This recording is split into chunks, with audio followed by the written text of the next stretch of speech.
The recent change of government in Punjab has triggered another round of musical chairs, with the provincial bureaucracy once again being upturned based on the whims of its new political overlords.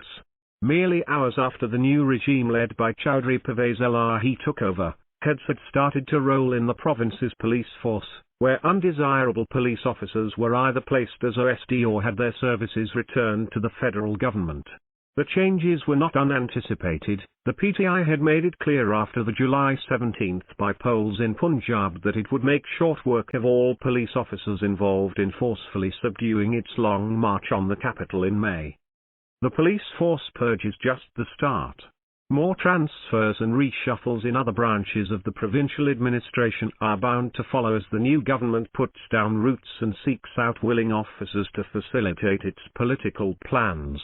To be fair, the new regime is merely following suit. The recently ousted Punjab government led by PML-N's Hamza Shehbaz was just as complicit, as was the government before it, and all other governments before that.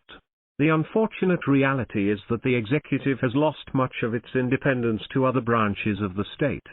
Senior bureaucrats' willingness to align their interests with that of political parties, or the establishment, has certainly not helped, resulting in the steady erosion of the independence and standing of the civil services. The result, as we see in Punjab, is stasis. No officer is willing to take critical decisions while they remain unsure about their fate. Unfortunately, with the rewards of loyalty and subservience quite high and the potential cost of abandoning professionalism for politics low, it appears that this problem is unlikely to be resolved anytime soon. Civil servants themselves need to introspect and consider whether they actually want the legacy of the civil service as an independent, historically prestigious institution tainted by its indecent subservience to external control. The establishment and the political leadership, too, must realize that it is rapidly hollowing out the state with its constant interference in the executive's functioning and control.